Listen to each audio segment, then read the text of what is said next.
বিএনপির ভারপ্রাপ্ত চেয়ারম্যান তারেক রহমানের স্বদেশ প্রত্যাবর্তনে গণতান্ত্রিক বাংলাদেশ বিনির্মাণের জন্য শুভ সূচনা হলো বলে মন্তব্য করেছেন রাজনৈতিক বিশ্লেষকরা। তারা বলছেন, রাজনীতি, অর্থনীতি, নিরাপত্তায় যে স্থবিরতা তা কেটে যাবে। উচ্ছৃঙ্খল ও উগ্র মানসিকতার গোষ্ঠীর আস্ফলনও কমে আসবে বলেও মত তাদের, জানাচ্ছেন নুরনবী সরকার।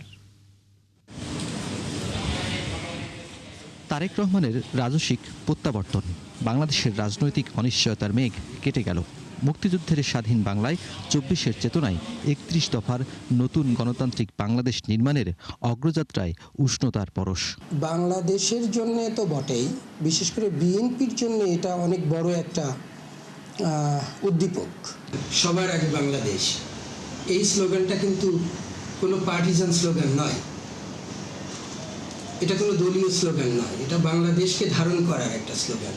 ফলে আমি মনে করি যে তারেক রহমানের নেতৃত্বে বিএনপি এবং অবশ্যই বাংলাদেশ একটা ইতিবাচকতার দিকে ধাবিত হবে। আমাদেরকে ডেমোক্রেটিক ট্রানজিশনের জন্য বা এই নির্বাচনের পরে বাংলাদেশকে রিবিল্ড করার একটা প্রসেস আছে, সেটাতে আমি মনে করি তারেক রহমান খুবই গুরুত্বপূর্ণ ভূমিকা পালন করতে পারবেন। ওনার যে প্রত্যাবর্তনটা বাংলাদেশের রাজনীতিতে খুবই ইতিবাচক হবে এবং আমি মনে করি যে এটার ফলাফল আমরা পাবো।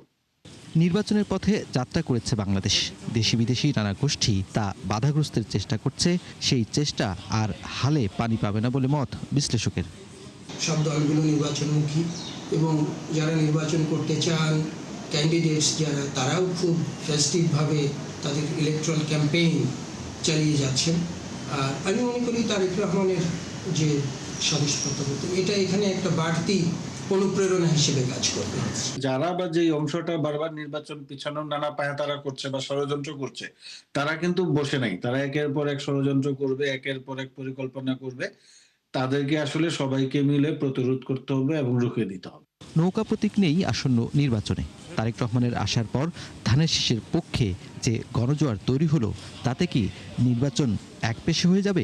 বিএনপি এবং জামায়াতে ইসলাম দীর্ঘদিন একসাথে রাজনীতি করেছে, কিন্তু বর্তমান সময়ে বিএনপি এবং জামায়াতে ইসলামের যে রাজনীতির ধারা, এবং আমরা দেখছি সম্ভবত সামনে আমরা আরও দেখব যে আপনার মেকিং অফ অ্যালায়েন্সেস, যেটা এক ধরনের একটা কম্পিটিটিভ প্রতিদ্বন্দ্বিতাপূর্ণ রাজনীতির আবহ আমরা দেখতে পাচ্ছি। ফলে আমি এটাকে আনুষ্ঠানিকতা মনে করি। বিষয়টা এরকম না যে আপনি ফাঁকা মাঠে গোল দিচ্ছে, এরকম না, বা আনুষ্ঠানিকতা না। নির্বাচনটা প্রতিদ্বন্দ্বিতাপূর্ণই হবে। এই জন্য অবশ্যই আপনাকে জামায়াত এবং এনসিপিকে একটা কৃতিত্ব দিতেই হবে। তারা হয়তো খুব বেশি আসন পাবে না, কিন্তু তারা রাজনীতিতে একটা প্রতিদ্বন্দ্বিতার আবহ তৈরি করতে পেরেছে। এটা ভালো তো খারাপ তো। উগ্রবাদী গোষ্ঠীর জন্যও তারেক রহমানের এই আগমন একটি শক্তিশালী বার্তা বলেও মত দুই বিশ্লেষকের। নুরনবী সরকার, ৭১, ঢাকা। ৩০০ ফিটে বিএনপির ভারপ্রাপ্ত চেয়ারম্যান তারেক রহমানের সংবর্ধনার পর ছড়িয়ে ছিটিয়ে থাকা নানা ধরনের বর্জ্য সরাতে যৌথভাবে কাজ করছে বিএনপি ও উত্তর সিটি কর্পোরেশন। সকাল থেকে গুরিল বিশ্ব রোড থেকে ৩০০ ফিটের কাঞ্চন ব্রিজ পর্যন্ত ময়লা আবর্জনা অপসারণে প্রায় ৪০০ পরিচ্ছন্নতা কর্মী কাজ করছেন বলে জানান বিএনপির প্রার্থী আমিনুল হক। এই পরিষ্কার অভিযান শুক্রবার সারাদিন চলমান থাকবে। এছাড়া শনিবার ৩০০ ফিট এলাকায় বিএনপির পক্ষ থেকে বৃক্ষরোপণ কর্মসূচি নেওয়া হয়েছে বলেও জানান তিনি। বৃহস্পতিবার দীর্ঘ ১৭ বছর পর দেশে ফেরার সংবর্ধনা স্থল পূর্বাঞ্চলের ৩০০ ফিটে লাখ লাখ নেতাকর্মী উপস্থিত ছিলেন।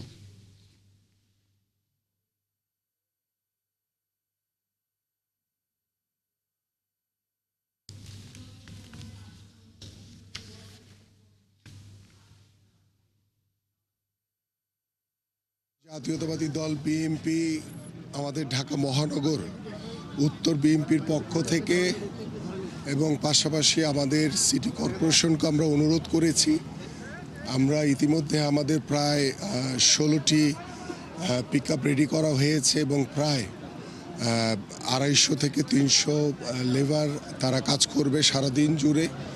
তারা আজকে সেই কাঞ্চন ব্রিজ থেকে শুরু করে আমাদের কুড়িল বিশ্ব রোড পর্যন্ত যেখানে যেখানে ময়লা হয়েছে রাস্তাগুলো পরিষ্কার করে আজকের ভিতরে আমরা ইনশাল্লাহ আমাদের এই ৩০০ ফিট রাস্তাটি পরিষ্কার করে ফেলব। গতকাল ঢাকায় পৌঁছানোর পর ব্যস্ত সময় পার করেছেন বিএনপির ভারপ্রাপ্ত চেয়ারম্যান তারেক রহমান। বিপুল সংখ্যক নেতাকর্মীর গণসংবর্ধনার পর মা বিএনপির চেয়ারপারসন খালেদা জিয়াকে হাসপাতালে দেখতে যান তিনি। আজকেও ব্যস্ত সময় পার করবেন তারেক রহমান। শহীদ রাষ্ট্রপতি জিয়াউর রহমানের কবর জিয়ারতের পরে তিনি সাভারে জাতীয় স্মৃতিসৌধে মুক্তিযুদ্ধের শহীদদের প্রতি শ্রদ্ধা নিবেদন করবেন। গুলশানে তারেক রহমানের বাসার সামনে আছেন সহকর্মী সবুজ মাহমুদ। আমরা সর্বশেষ খবর জানবার জন্য তার সাথে যুক্ত হচ্ছি।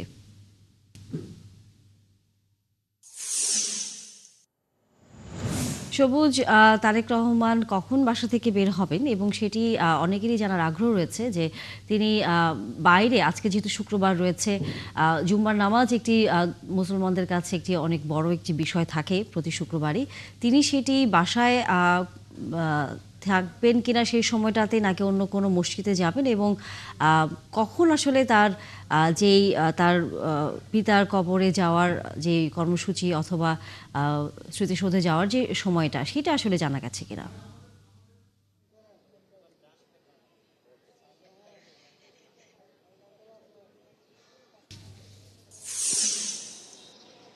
তানিয়া, আমি এই মুহূর্তে আছি গুলশান অ্যাভিনিউয়ের যে 196 নম্বর বাসাটি, যে বাসায় বিএনপির ভারপ্রাপ্ত চেয়ারম্যান জনাব তারেক রহমান 17 বছর পর নির্বাসিত জীবন শেষ করে উনি যে স্বদেশ প্রত্যাগত হয়েছেন, তারপর থেকে উনি এই আজকে রাতে এখানেই উনি অবস্থান করেছেন। আপনি নিশ্চয়ই জানেন যে স্বদেশ প্রত্যাবর্তনের পর উনি যে গাড়িটি নিয়ে এয়ারপোর্ট থেকে এসেছিলেন, সেই লাল সবুজ গাড়িটি কিন্তু ওনার বাসার সামনে এই মুহূর্তে পার্ক করা আছে, এবং এই গাড়িটি করেই কিন্তু তিনি এয়ারপোর্ট থেকে সমাবেশ স্থলে গিয়েছেন, এবং এই সমাবেশ স্থল থেকে উনি তার মা বেগম খালেদা জিয়াকে দেখতে এভারকেয়ার হাসপাতালে এই গাড়িটি করেই চেয়েছেন। এবং আমরা জানতে পেরেছি যে পরবর্তী যতগুলো কর্মসূচিতে তিনি যোগ দিবেন, সেই কর্মসূচিগুলোতে উনি এই গাড়িতে করে যাবেন, এবং দলের যে সিনিয়র নেতৃবৃন্দ আছেন তারা কিন্তু এই গাড়িতে তার সাথে সফর সঙ্গী হবেন।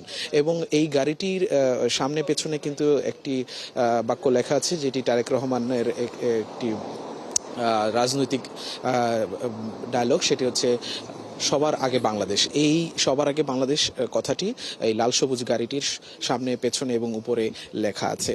এবং আজকে আপনি যেমনটা জানতে চেয়েছেন যে তারেক রহমানের আজকের যে কর্মসূচি, সেটা হচ্ছে বাসাত। আজকে উনি যেহেতু দীর্ঘ জার্নি করে এসেছেন এবং বাসায় বিশ্রামের পর আজকে দুপুর পর্যন্ত থাকবেন, এবং আজকে শুক্রবার জুমার নামাজ আছে, এবং জুমার নামাজটি তিনি গুলশানের কোনো একটি মসজিদে আদায় করবেন।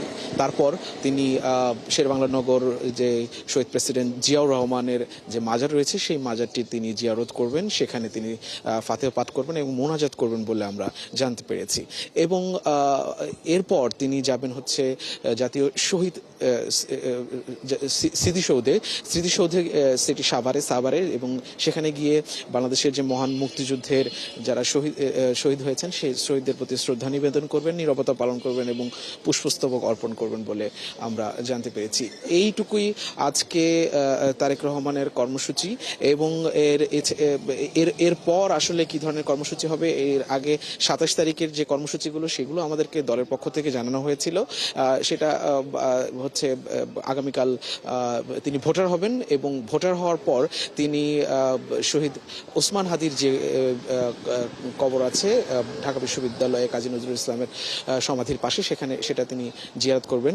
এবং এর পরের কর্মসূচি কি হবে সেটা আসলে দল থেকে আমাদেরকে পরবর্তীতে জানানো হবে। এবং আজকে আরও একটি কর্মসূচির কথা আপনাকে জানিয়ে রাখি, বিএনপির সিনিয়র যুগ্ম মহাসচিব অ্যাডভোকেট রুহুল কবির রিজভী স্বাক্ষরিত একটি কর্মসূচিতে জানানো হয়েছে যে আজকে বাদ জুমা বাংলাদেশের বিভিন্ন মসজিদে বিএনপির ভারপ্রাপ্ত চেয়ারম্যান তারেক রহমানের স্বদেশ প্রত্যাবর্তনে এবং বিএনপির চেয়ারপারসন বেগম খালেদা জিয়ার যে অসুস্থ রয়েছেন, এক মাস ধরে তিনি নিবিড় পরিচর্যা কেন্দ্রে এভারকেয়ার হাসপাতালে চিকিৎসা নিচ্ছেন, তার জন্য দোয়া করবেন, এটি দলের পক্ষ থেকে আয়োজন করা হবে। এই ছিল মোটামুটি আজ এখন পর্যন্ত যতটুকু আমরা জানতে পেরেছি জনাব তারেক রহমান এবং দলীয় যে কর্মসূচি। ধন্যবাদ সবুজ। তার মানে ধারণা করাই যে আসলে দুপুরের পর তারেক রহমানের নানা ধরনের কর্মসূচি রয়েছে। নিশ্চয়ই আবারও আমরা ফিরবো পরবর্তীতে আপনার কাছে। দর্শক, আমাদের সহকর্মী সবুজ মাহমুদ ছিলেন এতক্ষণ আমাদের সাথে। 17 বছর পর দেশের মাটিতে তারেক রহমান। বিকেলে মুক্তিযুদ্ধের শহীদদের প্রতি শ্রদ্ধা জানাতে সাভারের জাতীয় স্মৃতিসৌধে যাবেন তিনি। তার আগমনকে কেন্দ্র করে স্মৃতিসৌধ এলাকা ও আশেপাশে নিরাপত্তা জোরদার করা হয়েছে। মহাসড়ক যানজট মুক্ত রাখতে নেওয়া হয়েছে বিশেষ ব্যবস্থা। এদিকে সাভারে তারেক রহমানের আসার খবরে উচ্ছ্বসিত নেতাকর্মীরা। রায়ান বিন আমিনের প্রতিবেদনে বিস্তারিত। দীর্ঘ 17 বছরে নির্বাসিত জীবনের অবসান ঘটিয়ে দেশে ফিরেছেন বিএনপির ভারপ্রাপ্ত চেয়ারম্যান তারেক রহমান। দীর্ঘ এ সময়ও মুক্তিযুদ্ধের বীর শহীদদের কথা ভুলে যাননি তিনি। তাই সাভারের জাতীয় স্মৃতিসৌধে আসবেন শহীদদের প্রতি শ্রদ্ধা জানাতে। তার এই সফরকে ঘিরে প্রস্তুত জাতীয় স্মৃতিসৌধ এলাকা। তবে দর্শনার্থী প্রবেশের বিষয়ে এখনো কোনো সিদ্ধান্ত পাওয়া যায়নি বলে জানিয়েছে গণপূর্ত বিভাগ। বিএনপির ভারপ্রাপ্ত চেয়ারম্যান জনাব তারেক রহমান জাতীয় স্মৃতিসৌধে বীর শহীদদের প্রতি সম্মান প্রদর্শন করবেন। সে উপলক্ষে আমরা স্মৃতিসৌধ এবং গণপূর্ত কর্তৃপক্ষ স্মৃতিসৌধকে পরিষ্কার পরিপাটি করে শ্রদ্ধা নিবেদনের জন্য প্রস্তুত রেখেছি। তারেক রহমানের আগমনকে ঘিরে উচ্ছ্বাসে বিএনপি ও অঙ্গ সংগঠনের নেতাকর্মীরা। দলের শীর্ষ নেতাকে স্বাগত জানাতে আমিনবাজার থেকে নবীনগর পর্যন্ত মহাসড়কের দুই পাশে থাকবেন হাজারো নেতাকর্মী।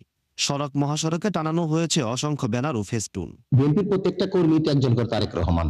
আমরা আমাদের বুকের তাজা রক্ত দিয়ে ইনশাআল্লাহ তারেক রহমানের সমস্ত নিরাপত্তা এবং অনুষ্ঠানের শৃঙ্খলা সম্পন্ন রক্ষা করব ইনশাআল্লাহ। তারেক রহমানকে দেখতে কিংবা এক পলক দেখতে স্মৃতিসৌধে আসবেন এবং তার আসার পথ সুগম এবং মানুষের নির্বিঘ্নে বাড়ি ফেরা পর্যন্ত শেষ মুহূর্ত পর্যন্ত আমরা ঢাকা জেলা স্বেচ্ছাসেবক দল আমরা পাশে থাকবো।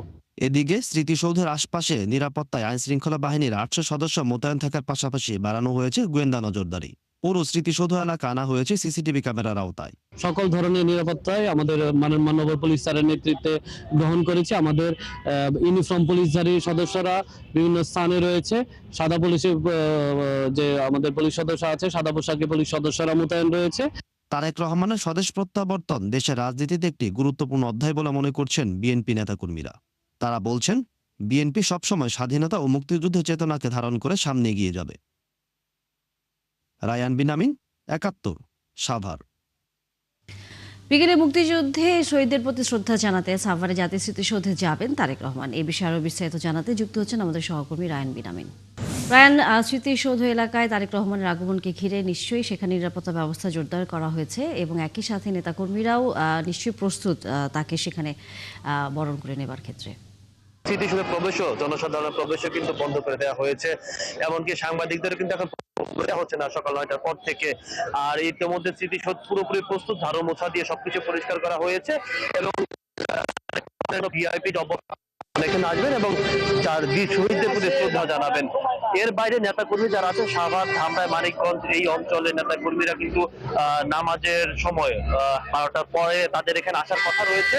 তবে আজকে আবহাওয়াটা এখনো পর্যন্ত কুয়াশা কাটেনি, এখনো পর্যন্ত বেশ ভালো কুয়াশা, ফলে আমরা নেতাকর্মীদের উপস্থিতি এখনো পর্যন্ত তেমন দেখতে পাচ্ছি না। স্থানীয় যারা দর্শনার্থী আছেন, আজকে যেহেতু শুক্রবার, স্মৃতিসৌধে প্রচুর দর্শনার্থী আসেন এই সময়টাতে। স্থানীয় দর্শনার্থী যারা আছেন তারা আসছে, প্রবেশ করতে পারছেন না স্মৃতিসৌধে। এর বাইরে নেতাকর্মী নাগাদ চলে আসবে তারেক রহমান আসার আগে আগে। এর বাইরে সাভারের আমিনবাজার থেকে এই স্মৃতিসৌধ নবীনগর এলাকা পর্যন্ত সড়কের দুই পাশে কিন্তু নেতাকর্মীদের উপস্থিত হয়েছে। তারা তারেক রহমানকে স্বাগত জানাবেন এই পুরো পথে এবং গাড়ি বহর যাতে নির্বিঘ্নে এই নবীনগর ঢাকার মহাসড়কে যাতে সড়কে যান চলাচল কোনো সমস্যা না হয় তারেক রহমান আগমন উপলক্ষে। এর বাইরে নেতা কর্মীদের হয়তো 2-4 জন করে আসছেন এখানে। এখনো পর্যন্ত হয়তো সময় গড়ানোর সাথে সাথে তারপর হয়তো নেতা কর্মীদের উপস্থিতি বাড়বে এবং বিকাল নাগাদ তারেক রহমান এখানে জাতীয় স্মৃতিসৌধে শহীদদের প্রতি শ্রদ্ধা নিবেদন করে আবার তিনি ঢাকায় ফিরে যাবেন। ধন্যবাদ রায়ান বিন আমিন। নিশ্চয়ই আমরা ফিরবো পরবর্তীতে। দর্শক, সহকর্মী রায়ান বিন আমিন ছিলেন এতক্ষণ সাভার থেকে। ঘন কুয়াশার চাঁদপুরে মেঘনা নদীতে 2টি লঞ্চের ভয়াবহ সংঘর্ষ হয়েছে। এখন পর্যন্ত 4 জনের মৃত্যুর খবর পাওয়া গেছে, আহত হয়েছে 50 জনের বেশি। বৃহস্পতিবার রাত 2টার পর হাইমচরের হাদিমচর এলাকায় এই দুর্ঘটনা হয়। যাত্রী ও প্রত্যক্ষদর্শীরা জানায়, ভোলার ঘোষেরহাট থেকে ছেড়ে আসা ঢাকাগামী এমভি জাকির সম্রাট 3 লঞ্চটি রাত 2টার পর হাইমচর এলাকায় পার হচ্ছিল। এ সময়ে নদীতে ঘন কুয়াশা থাকায় হাইমচরের এলাকায় বরিশালগামী এমভি অ্যাডভেঞ্চার 9 লঞ্চের সাথে সংঘর্ষ হয়। এতে অ্যাডভেঞ্চার লঞ্চটি ব্যাপক ক্ষতিগ্রস্ত হয় এবং দ্রুত ঘটনাস্থল ছেড়ে চলে যায়। পরে ভোলা থেকে ঢাকাগামী এমভি কর্ণফুলী 9 লঞ্চটি দ্রুত এগিয়ে এসে যাত্রীদের উদ্ধার করে এবং অনেক যাত্রীকে নিয়ে ঢাকার উদ্দেশ্যে ছেড়ে যায়। পরে ক্ষতিগ্রস্ত জাকির সম্রাট 3 লঞ্চটি দ্রুত আহত ও নিহতদের নিয়ে ঢাকায় আসে। প্রাথমিকভাবে 3 জন নিহতের কথা বলা হলেও সংখ্যা নিশ্চিত করতে পারেনি কেউ। আহতদের অনেকের অবস্থা আশঙ্কাজনক বলে জানান যাত্রীরা। দর্শক, সদরঘাটে আছেন আমাদের সহকর্মী মামুন হোসেন। এই বিষয়ে আমরা আরো তথ্য তার কাছ থেকে জানবো। মামুন, উদ্ধার কাজের সর্বশেষ কথা আমাদেরকে জানাবেন, এবং যেটি আমরা সংবাদে বলছিলাম যে কর্তৃপক্ষ মনে করছে যে নিহতের সংখ্যা কিছুটা বাড়তে পারে, সেই হিসেব করে কোনো তথ্য পেয়েছেন কিনা? আমি সদরঘাটে এসে যেটা দেখলাম যে আসলে আমরা যেটা জানতে পেরেছি যে এ পর্যন্ত 4 জনের মরদেহ উদ্ধার করা হয়েছে। আরও আশঙ্কাজনক অবস্থায় মিটফোর্ড হাসপাতালে কয়েকজনকে প্রেরণ করা হয়েছে। তো এখানে এখনও উদ্ধার কাজ চলছে। আশেপাশে উৎসুক জনতাও এখানে ভিড় জমিয়েছে। এখানে নৌ পুলিশ, আইন শৃঙ্খলা বাহিনী, পাশাপাশি আরও সাধারণ মানুষ যারা রয়েছে তারাও এখানে উদ্ধার কাজে সহায়তা করছেন। আমি কয়েকজনের সাথে কথা বলেছি। তারা আমাদেরকে যেটি জানিয়েছে যে গতকাল রাত 1টা থেকে 2টার মধ্যে এই ঘটনাটি ঘটে। আসলে এই ঘটনাটা ঘন কুয়াশার কারণে ঘটেছে বলে তারা আমাদেরকে যেটি জানিয়েছে। এখানে একটি লঞ্চ আসলে ওই অ্যাডভেঞ্চার 9 এবং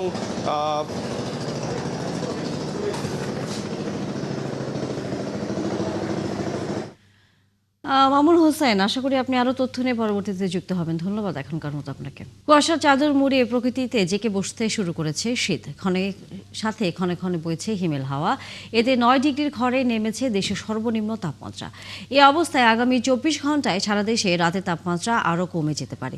সেই সাথে কুয়াশাচ্ছন্ন আবহাওয়ার কারণে শীতের অনুভূতিও আরও বাড়তে পারে। তবে এই সময়ে মধ্যরাত থেকে সকাল পর্যন্ত সারা দেশের কোথাও কোথাও মাঝারি থেকে ঘন কুয়াশা পড়তে পারে এবং তা কোথাও কোথাও দুপুর পর্যন্ত অব্যাহত থাকতে পারে। সেই সাথে ঘন কুয়াশার কারণে বিমান চলাচল, অভ্যন্তরীণ নৌ পরিবহন এবং সড়ক যোগাযোগ সাময়িকভাবে ব্যাহত হতে পারে।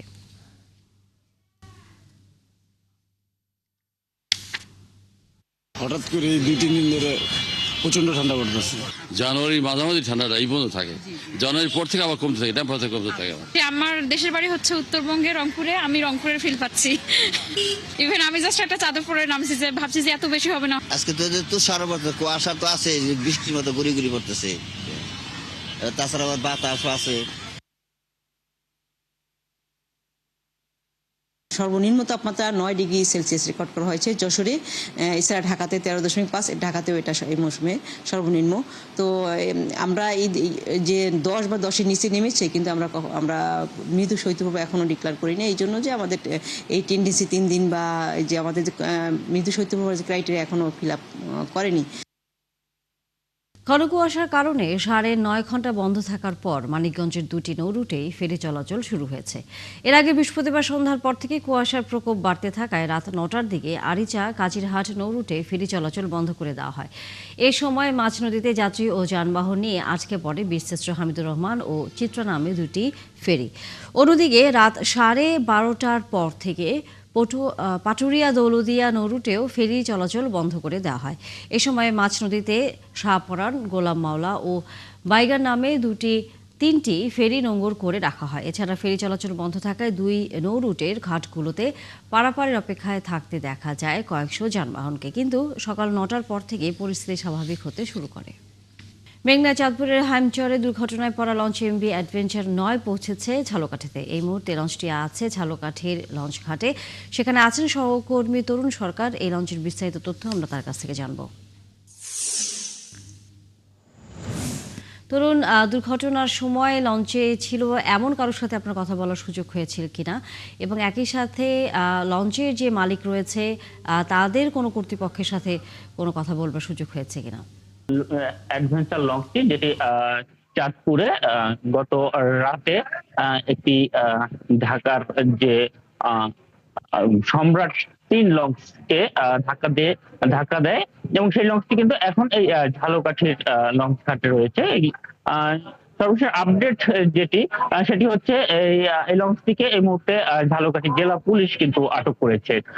এখন কিন্তু জেলা পুলিশের হেফাজতে রয়েছে এবং লঞ্চটির মধ্যে কিন্তু এখন পুলিশ তাদের মানে তাদের যে পুলিশের যে তদন্ত সেটি কিন্তু করছে এবং লঞ্চে যে যারা চালক ছিল বা লঞ্চের স্টাফ তাদেরকে খুঁজছে পুলিশ। আর এখন লঞ্চটি যে অবস্থা রয়েছে এই লঞ্চটির সামনের একটু অংশ কিন্তু দুমড়ে মুচড়ে গেছে এবং এই লঞ্চের কিন্তু যে সামনে একটি মৃতদেহের যে শরীরের অংশ রয়েছে সেটি এই লঞ্চের সামনের একটা অংশে কিন্তু দৃশ্যমান আছে, যেটি কোনো নারীর মৃতদেহ বলে ধারণা করা হচ্ছে। কারণ একটি নারীর জুতার একটি জুতা রয়েছে। আর এই লঞ্চটি কিন্তু আপনি জানেন যে গত রাত 1:45টার দিকে মেঘনা নদীতে যে ধাক্কা দিয়েছে সেই লঞ্চে এখন পর্যন্ত যে হতাহতের ঘটনা ঘটেছে সেটি কিন্তু ঝালকাঠির কোনো যাত্রী হতাহতের মধ্যে নেই এখন পর্যন্ত আমরা যেটা জানতে পেরেছি। যারা নিহত হয়েছে বা আহত হয়েছে তারা সবাই চাঁদপুর এলাকার বা ওই অন্য এলাকার, যেটি এখানকার লোকজন বলছেন যে একজন যাত্রী আমি পেয়েছিলাম, সেই হাসান নামের এই লঞ্চের প্রত্যক্ষদর্শী ছিলেন। উনি কিন্তু যেটি বলেছেন যে তারা সারাদিন দুর্বল ছিল, সারাদিনের যে প্রোগ্রাম ছিল বিএনপি সেই প্রোগ্রাম এর পরে তারা ঘুমন্ত অবস্থায় ছিল। হঠাৎ করে এই লঞ্চটিকে ধাক্কা দেওয়ার পরে তারা কিন্তু উঠে তরুণ সরকার, ধন্যবাদ আপনাকে। নিশ্চয়ই আমরা ফিরবো আবারও এই বিষয়ে খবর জানবার জন্য।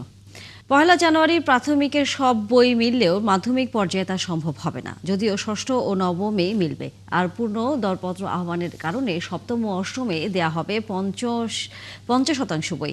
এনসিটিবি জানাচ্ছে ফেব্রুয়ারির মধ্যে শতভাগ বই পাবে শিক্ষার্থীরা, যদিও এ নিয়ে একমত নয় মুদ্রণ শিল্প সমিতির কর্তাব্যক্তিরা। এবার 4 কোটির বেশি শিক্ষার্থীকে দেওয়া হচ্ছে প্রায় 30 কোটি বই। শারমিনীরা রিপোর্ট। নতুন ক্লাস, নতুন বই। বছরের প্রথম দিন শিক্ষার্থীদের সবচেয়ে আনন্দের অনুভূতি হচ্ছে এই বই পাওয়া। তবে প্রাথমিক পর্যায়ের প্রায় 8.5 কোটি বই ছাপা শেষ হলেও মাধ্যমিকের সব শিক্ষার্থীরা 1 জানুয়ারি পাচ্ছে না নতুন বই। এনসিটিভির দায়িত্বপ্রাপ্ত চেয়ারম্যান মন্ত্রণালয়ের এই অতিরিক্ত সচিব জানান, পুনর্দরপত্রের কারণে মাধ্যমিকের বই দিতে দেরি হবে। 1 জানুয়ারিতে 100% 6 এবং ক্লাস 9 এই দুটো আমরা 100% দিতে পারবো। আর 7 এবং 8 যেটা আসলে আমাদের রিটেন্ডার করতে হয়েছিল এবং ওনারা আমাদের যে পিপিআর এর সময়সীমা যেটা আছে তাতে আমাদের প্রায় জানুয়ারি মাসের শেষ সপ্তাহ পর্যন্ত সময় দিতে হয়েছে আমাদের। তো সেটাকে আমরা কিন্তু প্ল্যানিং করে যেটা করেছি, আমরা 1 জানুয়ারিতে 50% বই আমরা এনশিওর করব এবং প্রত্যেক শিক্ষার্থী যেন বই পায় সেটা আমরা এনশিওর করেছি। 1 জানুয়ারি সব শিক্ষার্থী ছাপা বই না পেলেও অনলাইনে মিলবে, জানান এই কর্মকর্তা। অন্তত সফট কপি বইগুলো যেন অ্যাভেলেবল হয় শিক্ষাবর্ষ শুরুর আগে, আমরা আশা করছি সেটা 28 জানুয়ারিতে আমাদের উপদেষ্টা মহোদয় এই সবগুলো বই আপলোড করবেন। তবে মানের বিষয়ে এবার ছাড় দেওয়া হচ্ছে না এমন দাবি এনসিটিভির। ভিন্ন কথা অবশ্য বলছেন মুদ্রণ সংশ্লিষ্টরা। বইয়ের মানের বিষয়ে সবার কাছে খুব ভালো আমরা রেসপন্স পাচ্ছি যে খুব ভালো বই হয়েছে, এবার কাগজ এবং প্রিন্টিং কোয়ালিটি অনেক ভালো হয়েছে। কিছু লোকের কাছে অনেক বেশি কাজ চলে গেছে যা তার সক্ষমতার অতিরিক্ত, ওরা এই সময় কুলায় উঠতে পারবে না। ওরা এর মধ্যে কিছু সুযোগ সন্ধানী লোক আছে যারা শেষ মুহূর্তে খারাপ বই দিতে চায়। মুদ্রণ শিল্প সমিতির সাবেক সভাপতি আরও জানান, ফেব্রুয়ারিতে নির্বাচন হলে নির্বাচনের আগে সব বই শিক্ষার্থীদের দেওয়া সম্ভব হবে না। টেন্ডারটা 6, 7, 8-এ ওয়ার্ক অর্ডারে আপনার চুক্তি করার লাস্ট ডেট ছিল ডিসেম্বরের 4 তারিখ। এরপরে সে 50 দিন পায়, পর্যায়ে জানুয়ারি চলে যায়। এরপরে আবার 1% পেনাল্টি দিয়ে সে 28 দিন পায়, তাহলে ফেব্রুয়ারিও চলে যায়, বুঝছেন। এরপরে ইলেকশন সব নিয়ে কিছু সংখ্যক প্রিস্টার্সের যারা খুব বড় বেশি কাজ পাইছেন এদের বইটা বাকি থেকে যাবে। 2026 সালেও বছরের প্রথম দিন ঘটা করে বই উৎসবের এখন পর্যন্ত কোনো পরিকল্পনা নেই শিক্ষা মন্ত্রণালয়ের। শারমিন মীরা, 71, ঢাকা। চলছে সংবাদ সংযোগ, ফিরছি একটু বিরতির পর। থাকুন একাত্তরের সাথে।